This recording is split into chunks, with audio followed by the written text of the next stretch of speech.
Hi there. If you've already forgotten, my name is Winter Rosie. I haven't uploaded a video in 20 years, and I'm kinda out of the picture. I wouldn't say I'm done with K-pop, but I am in the corner of the room watching everyone else have fun. I was always able to express my opinions online, and I haven't done so in a while. But now that I am free with my time, I will, for now, be able to make some videos. After catching up with the world of Korea, I think it's safe to say K-pop is still itself. And as much as I'd want to talk about a lot of things regarding K-pop, we all know I won't be doing that. So, I decided to just talk about some in this video, specifically these 4 artists who stood out to me. This will be a full-on yap session on why I, even though I've been quite distant lately, won't fall out of love for this genre. K-pop always finds a way to lure me back in, and here's why.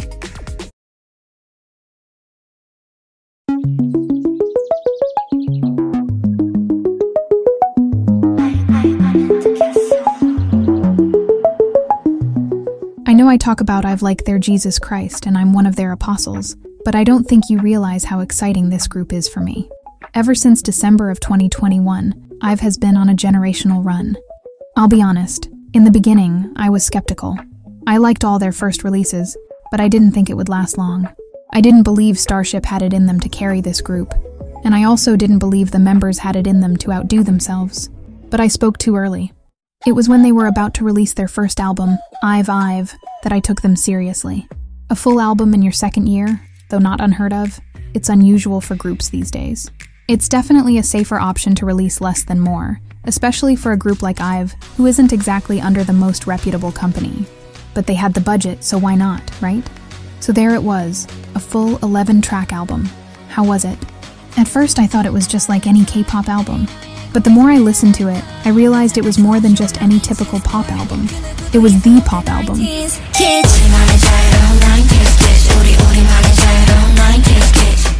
I won't promise you an experimental album like Pink Tape, or a deep exploration of self-love like Tear, but I do have a well-made pop album that you won't get from anyone else. To have each song on this full album have personality, combined with top-tier production and writing, it's almost unreal. They could have dialed down the quality and no one would care, but the fact they went beyond that showed me what kind of group they are. I was already intrigued, but the next comeback was the one to fully convince me. So I waited, and there it was. And wow. Either way you go,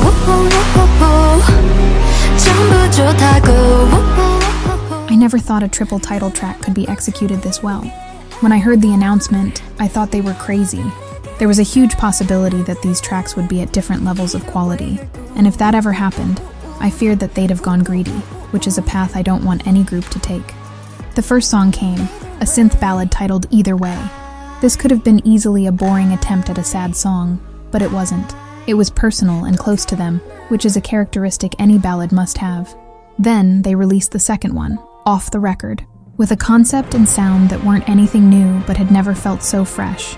If Either Way made me sad emotionally, this one made me cry just because of how good it was.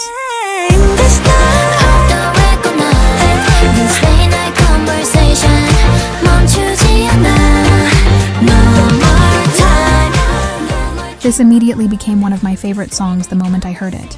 The video was beautiful, their performance was better than ever, and it was like a dream come true. Then came Baddie, the last of the 3. Sure, it's not Off the Record or Either Way, but it is Baddie, and it was catchy as hell. I'm a baddie, baddie, pretty little risky baddie, 뭐든 될 대로 돼라지, catch me if you can.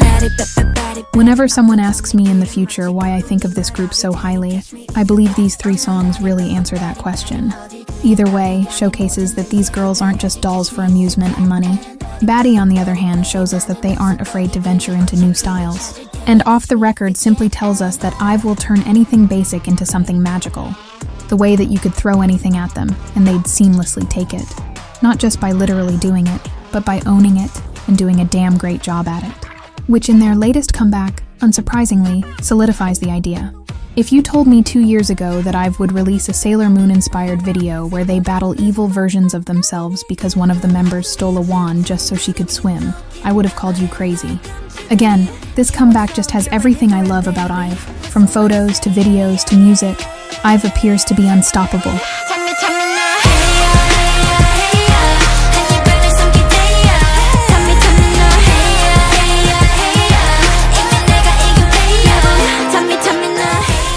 I see a group that wouldn't dare to do anything less.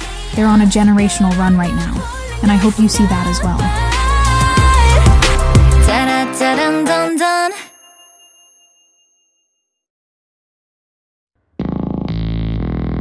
I'ma get it.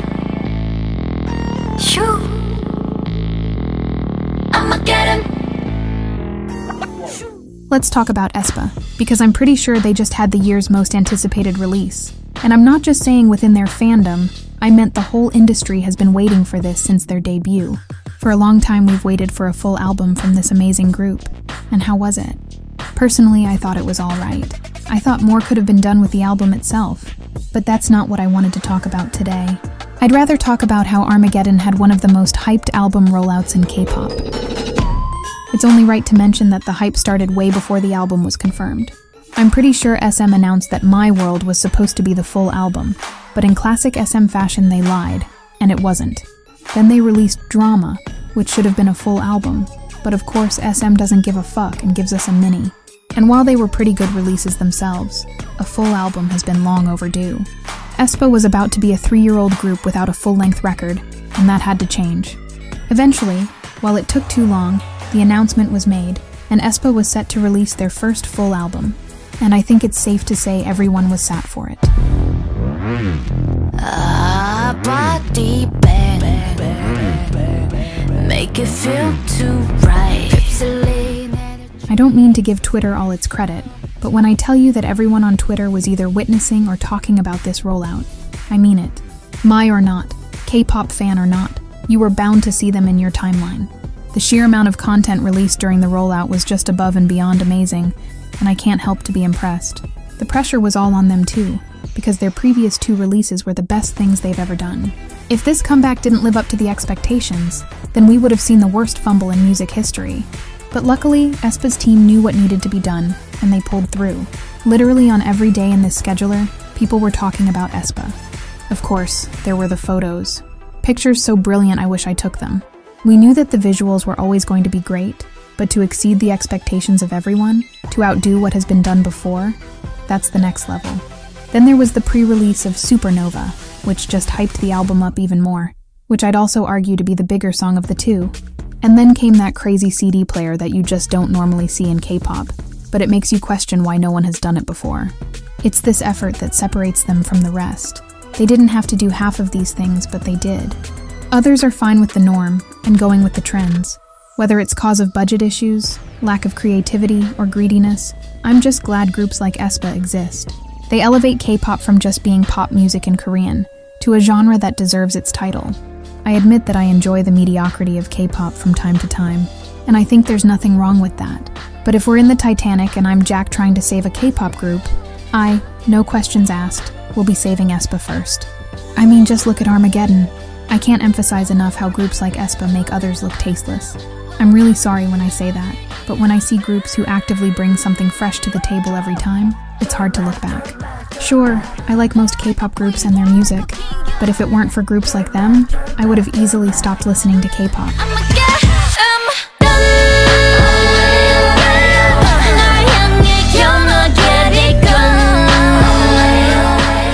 From the beginning to the release itself, I had a great time. Even if the album itself didn't quite match the quality of the promotion, this is still one of the most memorable events I've experienced being a K-pop fan. And that's something you just can't say about anything.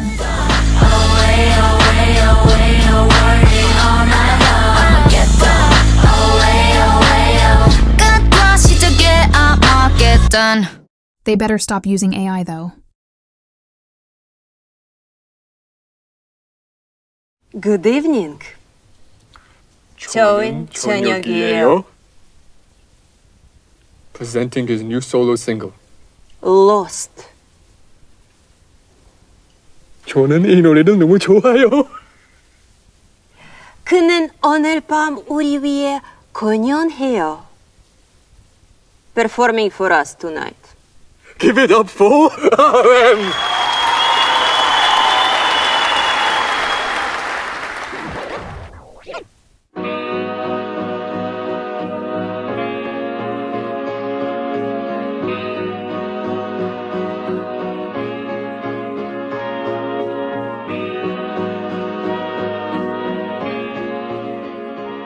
It was one lazy night and I didn't feel like doing anything. During these times, I'm usually in my room listening to music, and some days I try checking out new artists and music to listen to. That's when I stumbled upon RM's latest album titled Right Place, Wrong Person.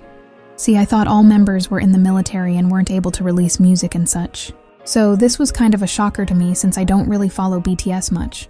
Still, I checked it out. My opinions on his solo music are almost non-existent.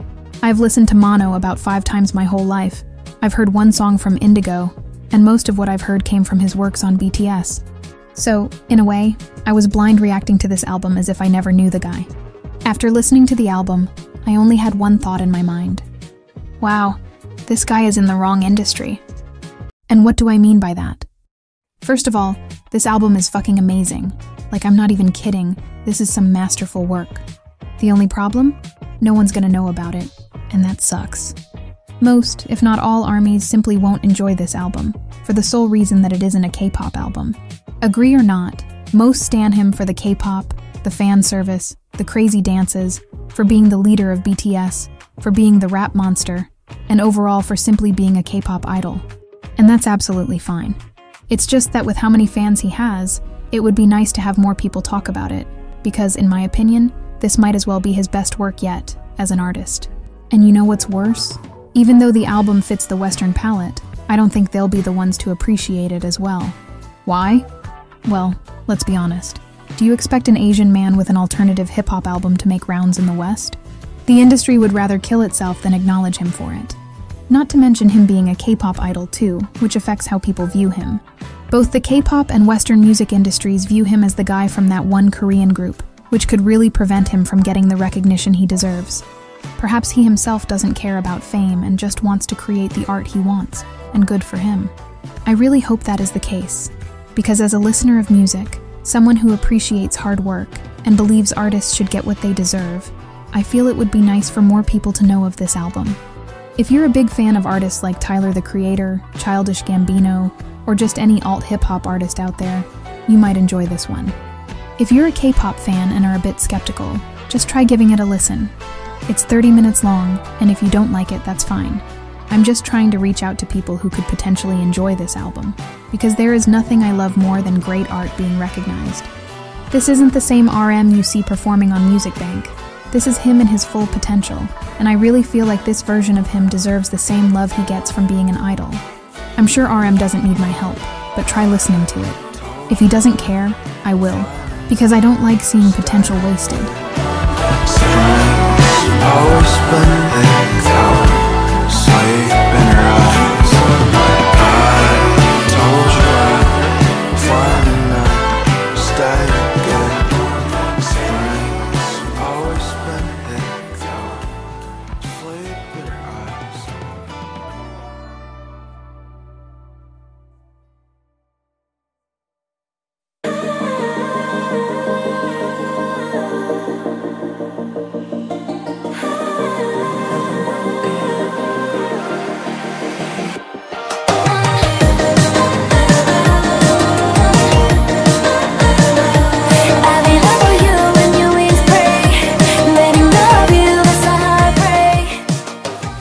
I always thought Luna deserved the whole world, and even more so now. Now that all 12 members are out of that hell and have re-debuted, Orbits are doing their best to support each one of them.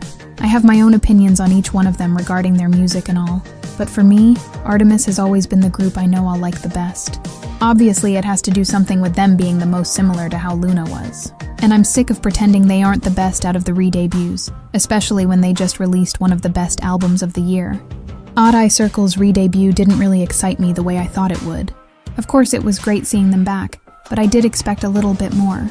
I did get the satisfaction I needed with Lucemble and Chu's debut, but that doesn't count considering they aren't in the same group anymore. These three, whether we like it or not, are now different artists and groups. Maybe now they still feel like Luna, but in the future, I can't pretend one's victory to be the other's as well. I say this because I feel like Artemis is ahead of the curve when it comes to the content they create.